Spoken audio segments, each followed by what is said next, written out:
exposed to meditation, there are practices that we can take, that we can apply to work on the inside. Similarly, there's a field of action outside, our words and our actions and the presence that we have.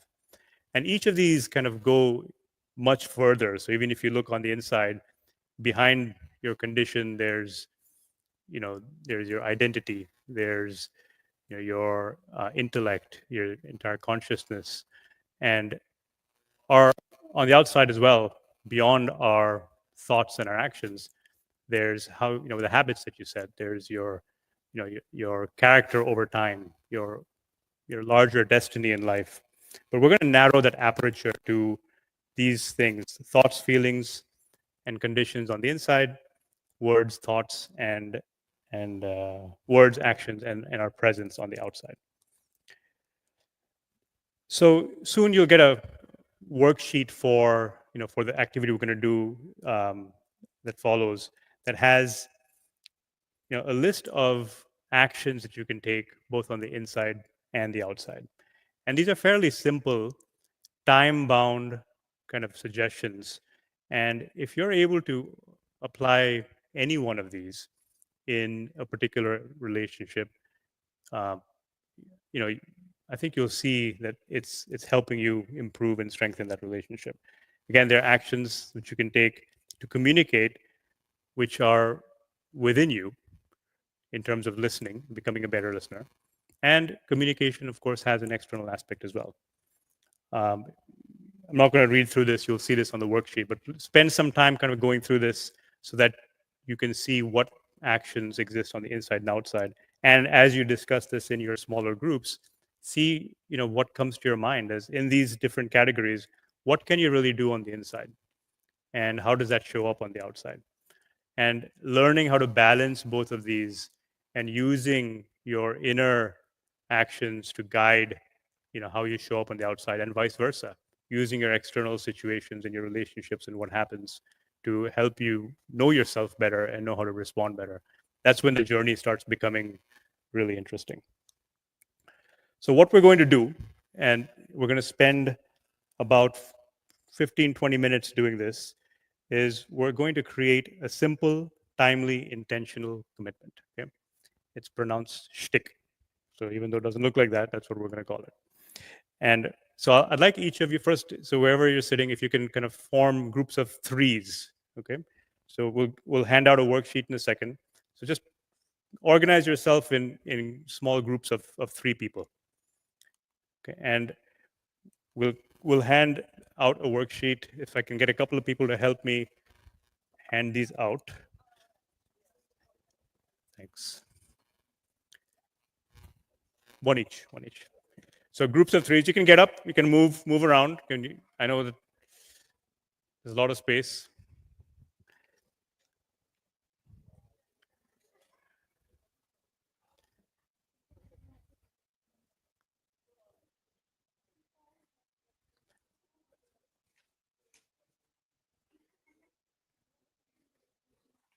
The 3 of you guys, you can come up here if you want.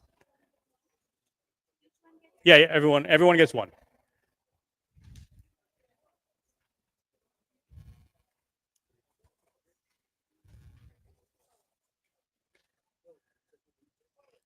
Each person gets one.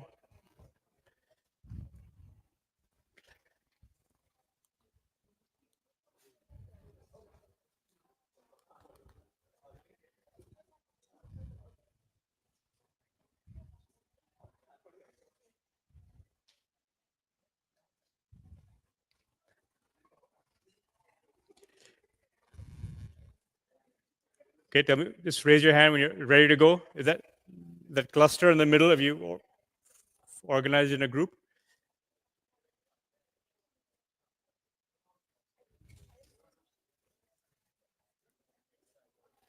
So everyone ready?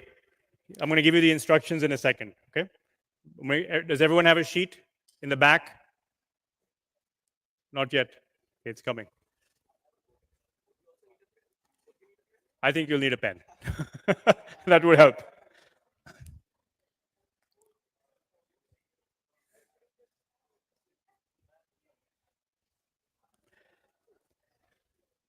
So while these are being handed out, consider this, that these are all intertwined, right? So often, there aren't neat boundaries between family and friends and neighbors.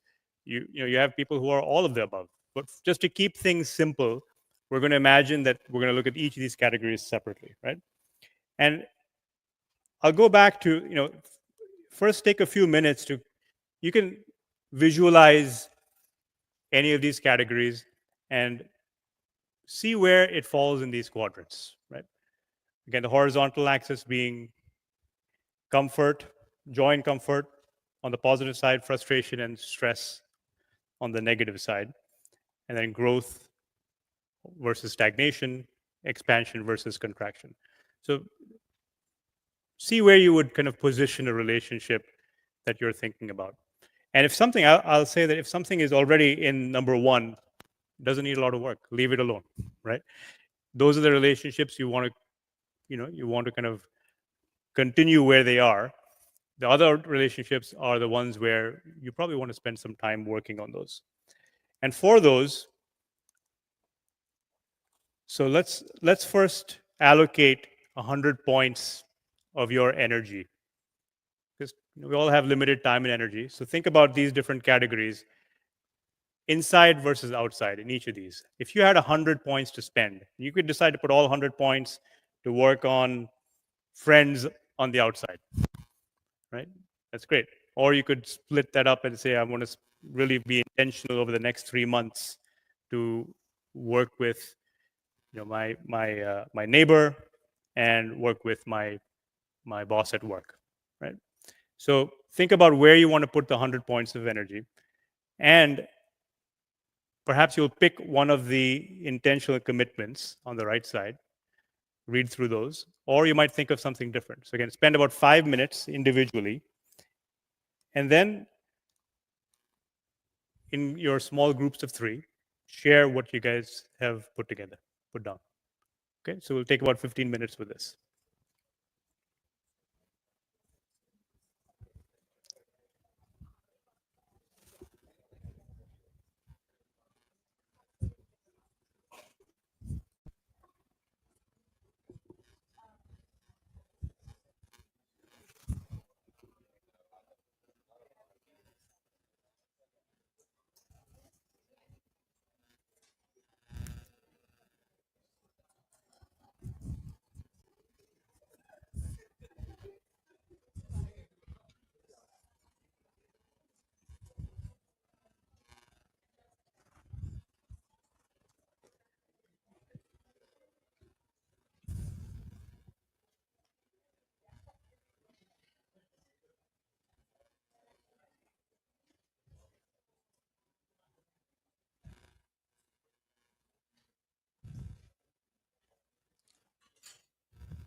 I think some people want some papers. Let's go there.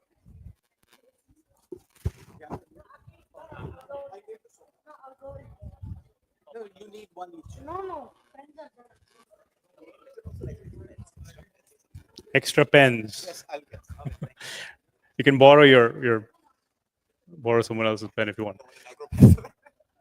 Here you go. That's a good friend.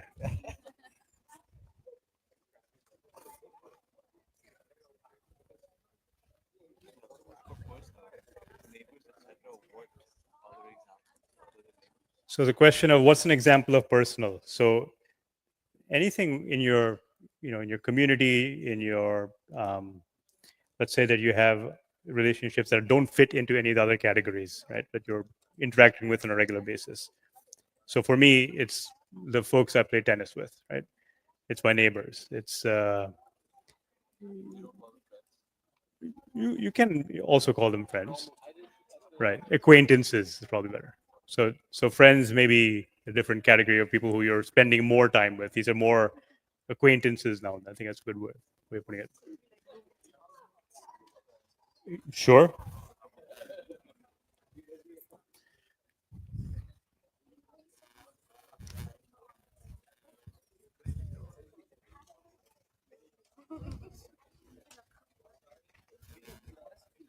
No, no. So just blanks.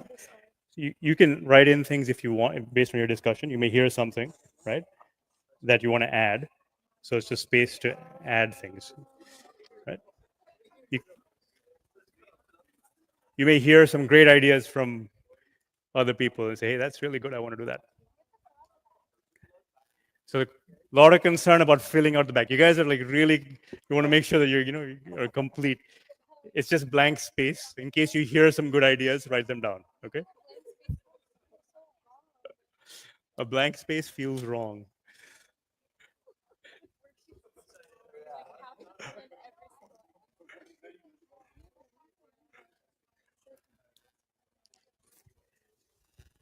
So talk through the items, right? I think that's going to help.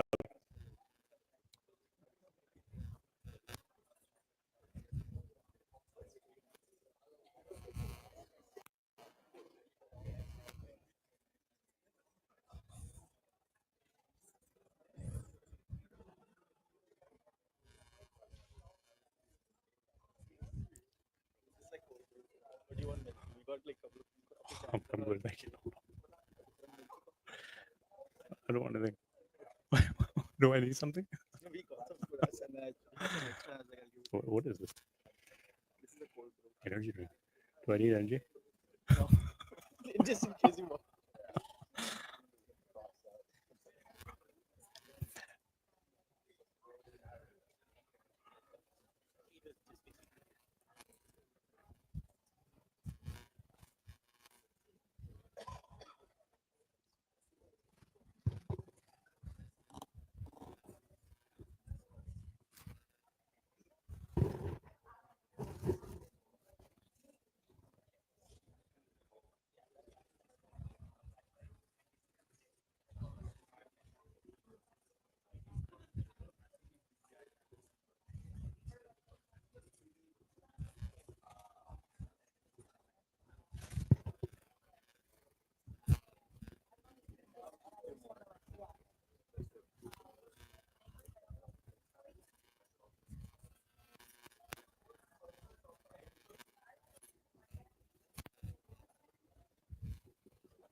The second part, those are actions that you can read. You can choose to do one of those, right? Or based on the discussion, you may hear something which is a good idea that you can write down and say, I want to do that as well.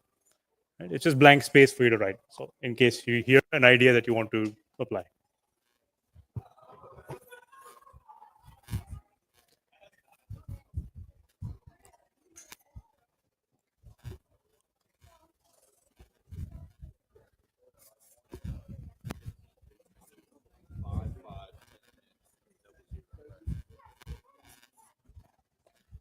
Okay, some people are getting really stressed about splitting up the points.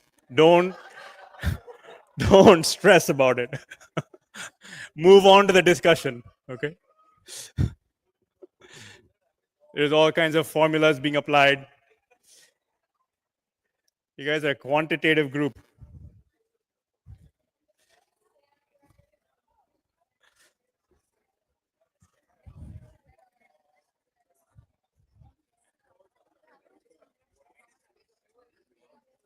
Okay, I think you guys are coming to the discussion. What do you discuss? So talk about how you have, where have you chosen to spend your time, and what is your simple intentional commitment for the next 3 months, right?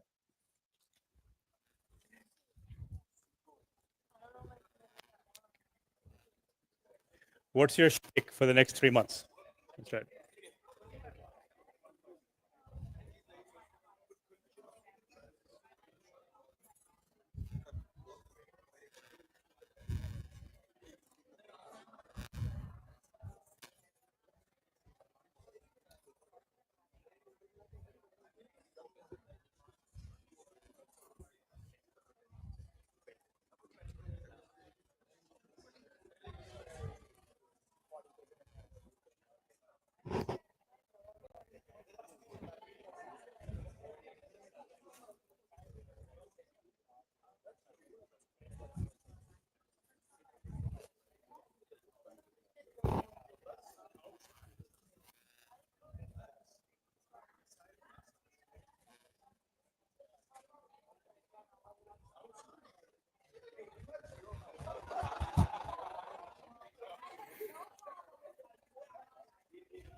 So a couple more minutes.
Okay, so this is meant to be a starting point, right? Not You're not going to solve all your relationships problems in 5 minutes for a 10-minute activity.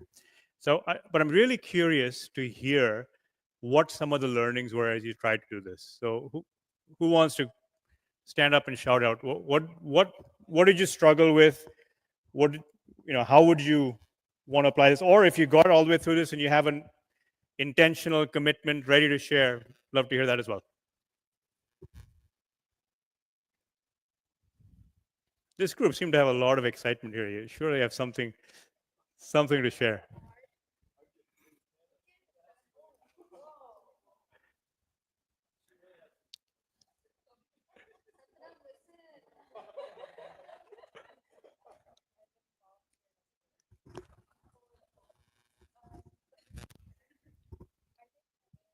Can you guys hear her in the back? It's not on. Hold on. Check. Yep. All right, there we go. I think for me personally, I personally have just finished college. And I've moved to a different state to where I've grown up all my life. So all of my friends that I had in college, I'm now away from them. So I think one goal for me was to reconnect with friends from college, just because even during college, I had a really hard time maintaining that with all of my studies. And I couldn't prioritize maintaining a social life and studying at the same time, but I still maintain those relationships in a way. But I'd like to further that now that I'm out of college and I have a little bit more time to do that. And then family as well. Like my family's still in Michigan and I've moved to Texas, so I want to maintain those contacts I have a brother who's in Seattle, so we're all kind of all in different places in our lives. So I think those two especially I could relate to right now, as well as professional. I just started a job, so I want to create new connections and go from there. Great. Thank you. Anyone else? What learnings? Oh, or let's ask the question differently. Again, this was a very short period of time to really do any real honest assessment. But as you look through kind of where you would spend your time, let's start with that part first. What goes through your mind? What challenges do you have with thinking about how you will spend your time in these different categories?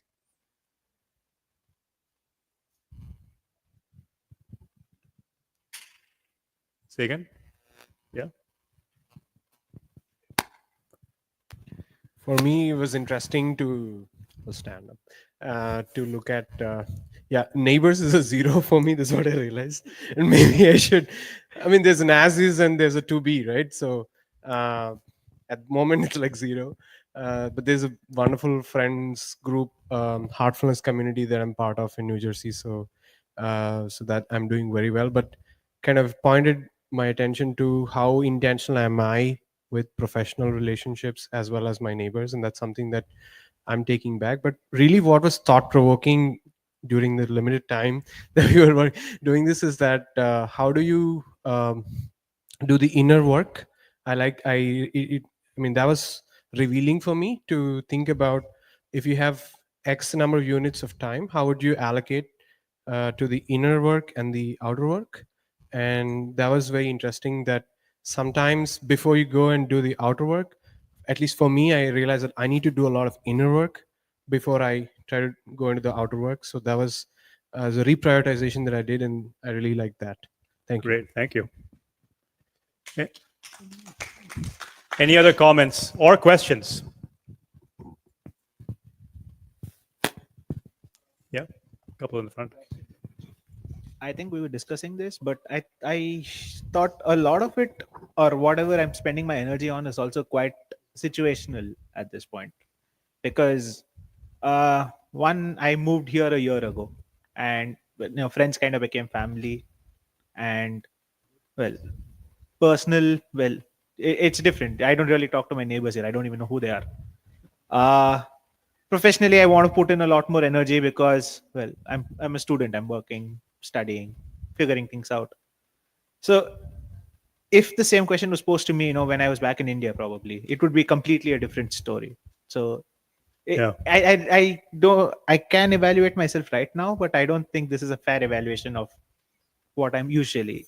So I think that was a. So how do you want to place the time? Is it a general question, or what are you doing right now? In your comment is actually a really great takeaway, because all of us are we're reacting to our situations, right?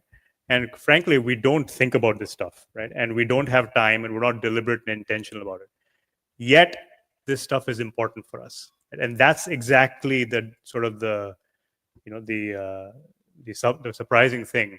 There's something which is so important to us, which can help us tremendously or hurt us. We're not intentional about it, and we're not actually using the tools at our disposal, right?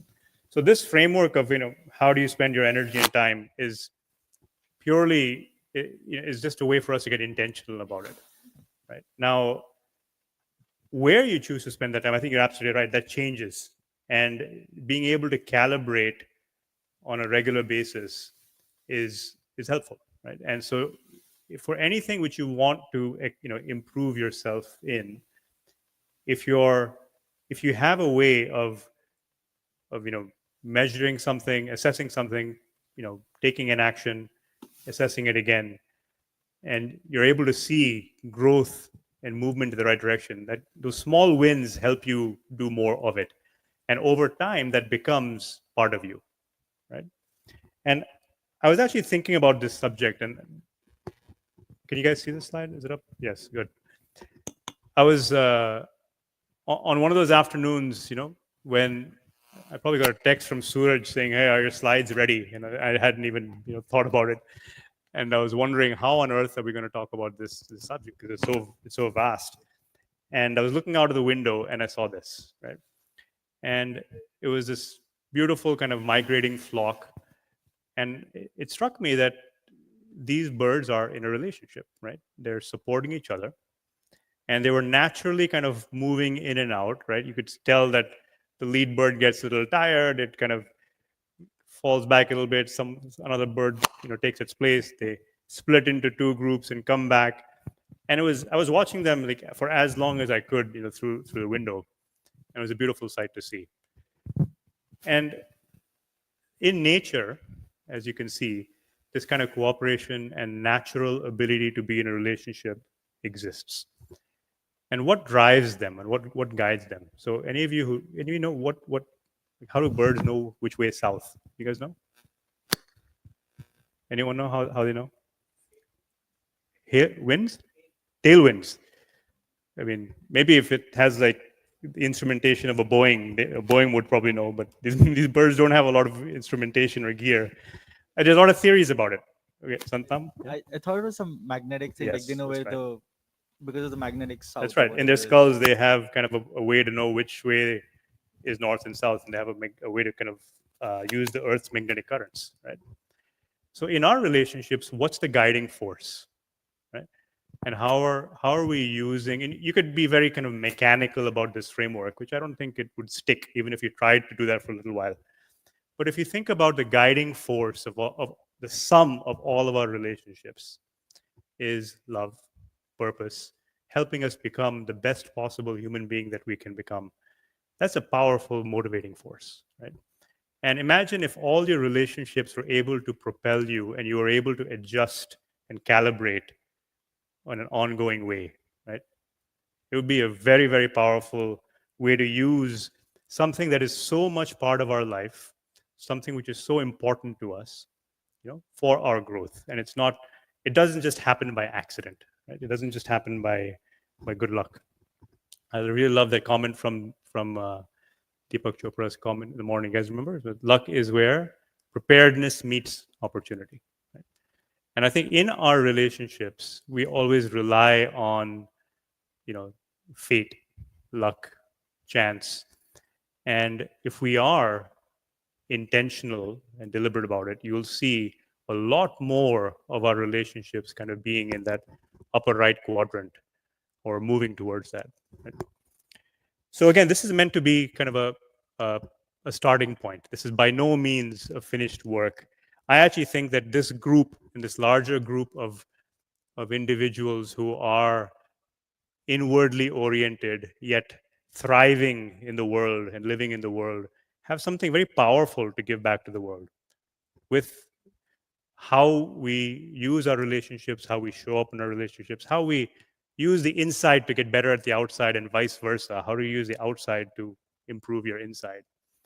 And relationships are a key part of that. And those of you who have been meditating under Sahaj Marg and the Heartfulness for a long time know that being in a family situation, what we call a grihastha life, is a key aspect of this practice and a key aspect of our lives. We just haven't put a framework around this that we can then take and offer to all of those around us. So I would love help writing this story. It's an incomplete story. If there are some of you out there who are inspired, motivated, and hopefully a little puzzled by all of this, because this is not by any means a finished product which which works smoothly. It's a starting point. If you would like to help write the story, that I just figured this out, that you can put a QR code that sends an email. So that's pretty cool. So if you scan that QR code, it actually will come to my email address. Send me an email and let's talk. Truly loved kind of spending this time with you. Thank you all so much, and I hope you have a lovely weekend and safe travel home.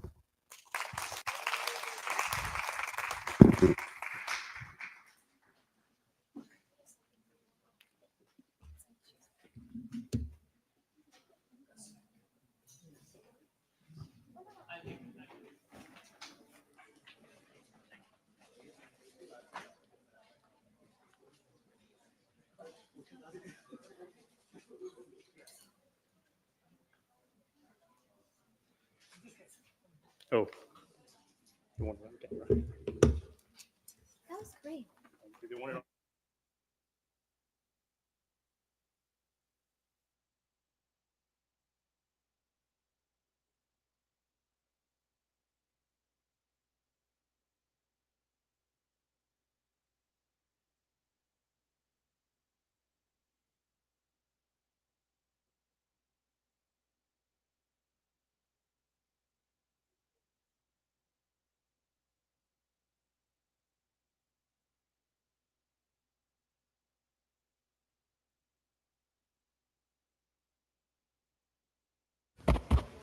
So the next set of workshops will begin at 2:20, and you have a break until then. We'll have a specific workshop regarding financial wellness by Dr. Sanjay Varshini in here at 2:20, and a workshop on heartfulness and any questions you may have with Neha Kulkarni in the workshop room starting at 2:20. Thank you so much.